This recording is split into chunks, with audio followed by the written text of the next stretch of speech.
Welcome to the walkthrough for Assignment 3 in CS 3253. The purpose of this assignment is to deepen your experience using Java's functional programming features and their integration with Java's Completable Futures framework. In particular, in this assignment, you'll develop an app that uses Java's Completable Futures framework in conjunction with Java's Sequential Streams framework to obtain, transform, and store images. Like the earlier assignments, the code you write here will have a GUI and will run as an Android app. Please use this GUI along with the unit tests outlined below to help test and debug your solution. The following resources may be helpful in completing this assignment. Detailed overviews of Java's Completable Future framework are available in videos from one of my YouTube playlists. Naturally, we'll cover this material in class, which will then be available in my YouTube CS 253 playlist here. Good overviews of Java's Completable Futures framework appear here and here. I highly recommend you get the book Modern Java in Action to learn more about Java's Completable Futures framework. The image crawler app is packaged as a project using the latest version of Android Studio. This app is written in both Kotlin and Java and demonstrates many Android capabilities. For the purposes of Assignment 3, however, you only need to be aware of the following directories. Image crawler crawlers, which contains the skeletons you need to fill in, as described below. Image crawler source test, which contains a set of unit tests that exercises the features you'll be implementing and are used to evaluate whether you've correctly satisfied this assignment's requirements. And app source Android test, which contains an Android Studio instrumentation test that runs your app automatically. To compile this code, you need to use the provided Android Studio project. You can run this project by clicking the green Run App button in the Android Studio IDE, which should automatically select an Android emulator to run, assuming you have one created. The app's minimum API is 29, so you need to select an emulator that uses an API greater than or equal to 29. I recommend API 30. If you don't already have an Android emulator, you can create one easily by clicking on the AVD Manager button in the Android Studio IDE. You'll need to modify several files containing the skeletal Java code by completing the to-do you fill in here task to provide a working solution. Do not change the overall structure of the skeleton, just fill in the to-do tasks, and please do not delete the to-do tags. In particular, you need to finish implementing the following to-do tasks for this assignment in the image crawler crawlers folder, starting with Completable Future crawler.java. Here, you'll need to implement the to-do tasks in various methods to obtain, transform, and store images. This class uses the Java Completable Futures framework to perform an image crawl asynchronously, starting from a root URI. Depending on the parameters used to run the app, images from HTML pages reachable from the root URI are either downloaded from a remote web server or read from the local file system, transformed locally, and the transformed results are then stored in the local file system on the Android device. You'll also need to complete the to-do tag in student.kt to set the type field to include just graduate or undergraduate, depending on which version of the assignment that you're implementing. The bulk of the code for this app is provided in the skeletons. In fact, a complete solution using Java 7 features is provided in the sequential loops crawler.java file. You'll therefore convert this Java 7 based class to the Completable Future crawler class that uses Java Completable Futures. Your solution should use no loops or if-else statements in this assignment and instead use Java sequential stream aggregate operations, Completable Futures framework, and functional programming features. Your solution will be considered correct if it passes all the unit and instrumentation tests, is commented thoroughly, and addresses my review comments. Skeleton code for this assignment is available here in my GitHub repository. Now that you've set up your GitLab account, you can pull the skeleton code into your repository, read it carefully, and complete the to-do markers. Unit tests in the image crawler source test folder are provided to increase our confidence that your implementation is working as expected. Please use the Android Studio GUI to run the unit test locally on your computer, as described here. As usual, testing only demonstrates the presence of bugs, not their absence. So please don't rely solely on the unit test to detect problems in your code. Assignment 3 is more complicated than the previous assignments. In particular, the asynchronous nature of Java's Completable Futures framework may take some time to get accustomed to. So please start the assignment soon and ask questions in class, office hours, and on the Piazza discussion forum. As usual, the app, image crawler skeletons, and unit tests are extensive, so you don't need to understand them all in order to complete your solution. Now that we've walked through the specification for Assignment 3, it's time to turn our attention to the skeletons, which reside in the Completable Futures crawler.java file. This implementation strategy uses Java's functional programming features, Java's Completable Futures framework, and Java's Sequential Streams framework to perform an image crawl asynchronously, starting from a root URI. Images from an HTML page reachable from the root URI are downloaded from a remote web server or the local file system, and the results are stored locally in files residing on the Android device that can then be displayed to the user. We'll start by taking a look at a field you'll have to implement in the Completable Futures crawler class. This field is called M0. You can see that its intent is to replace null with a call to a completable futures method that stores a completed future with a value of 0.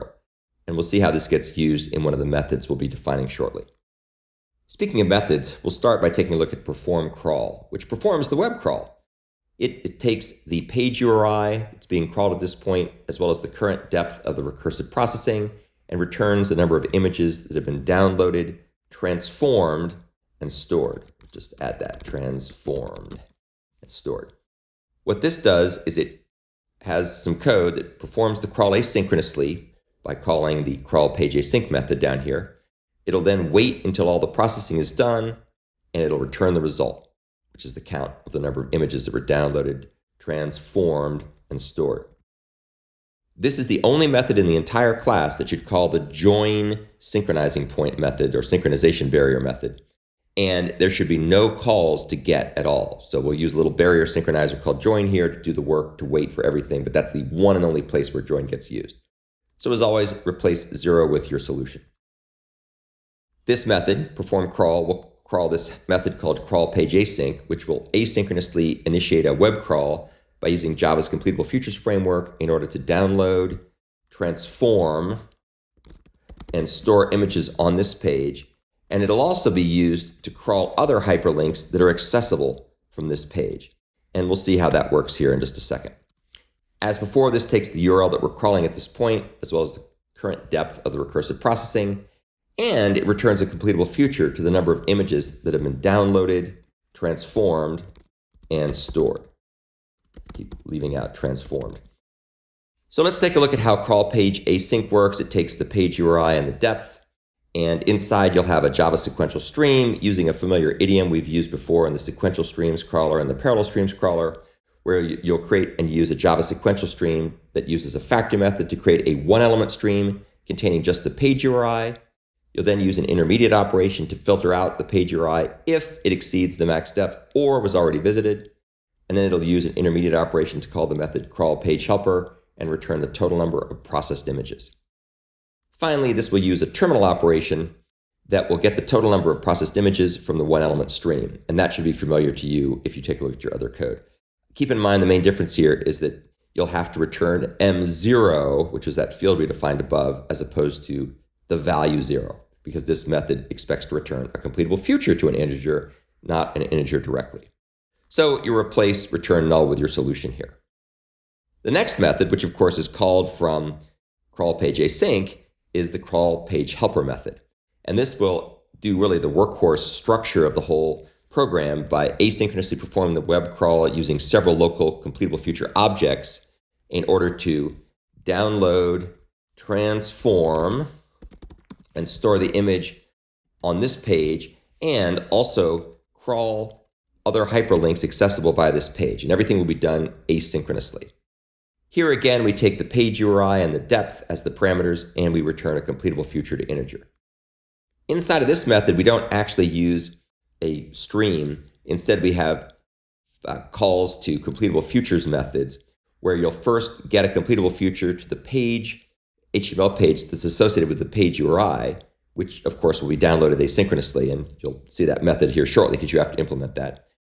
Next, you'll get a completable future to the number of images in this HTML page, which of course will be downloaded, transformed, and stored asynchronously.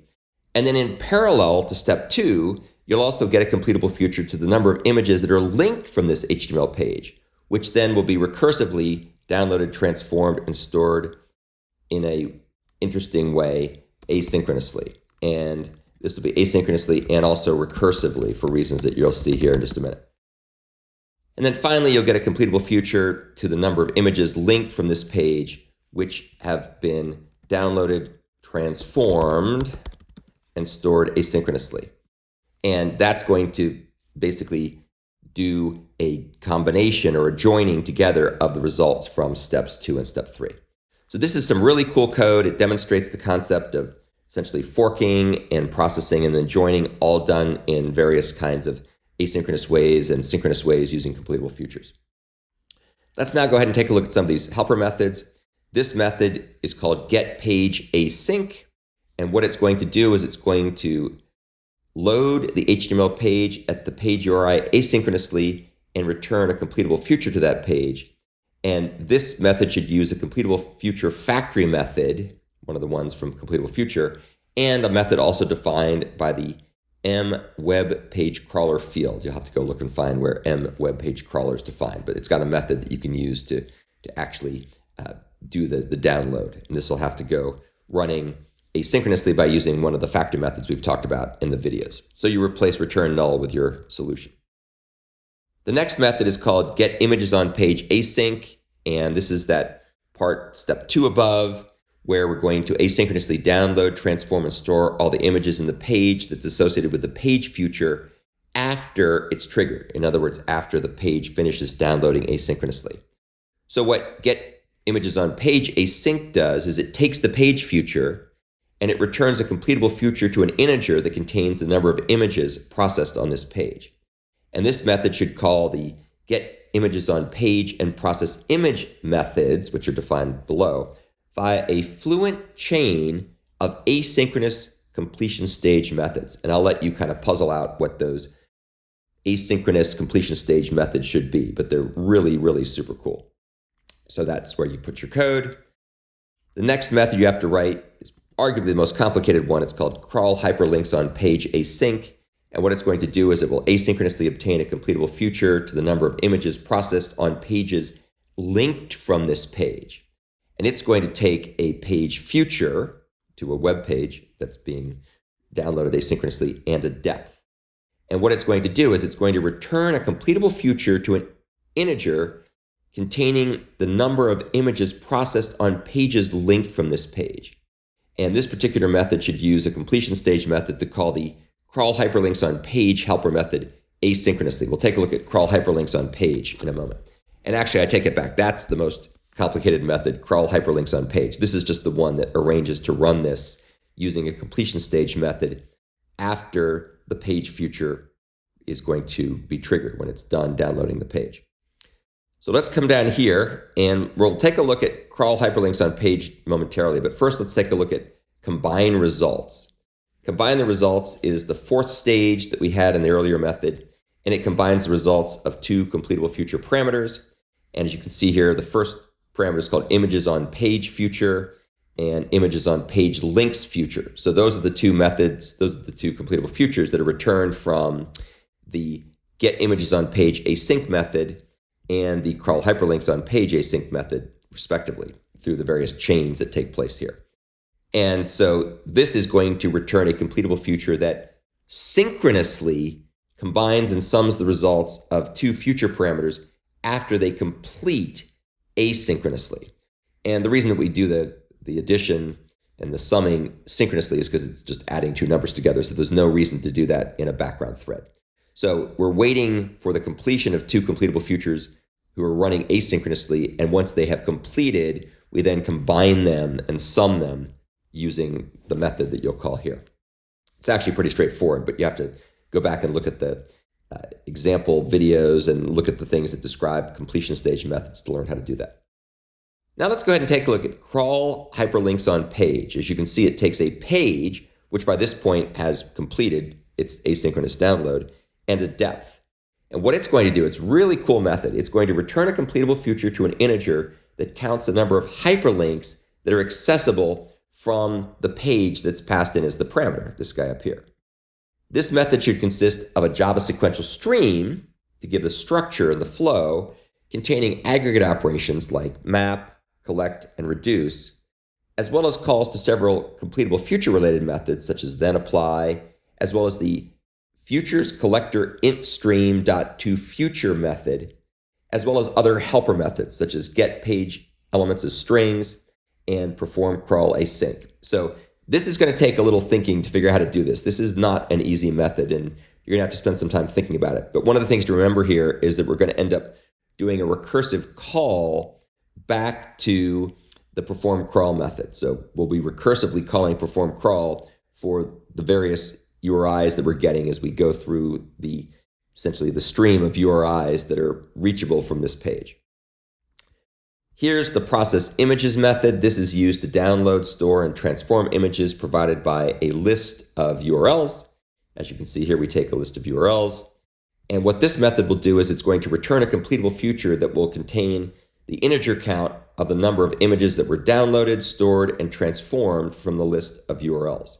And this method should consist of a Java sequential stream that uses aggregate operations like map, collect, flat map, and count, several completable future methods such as the futures collector int stream to future method and then apply, and various other methods such as download and store image async and transform image async.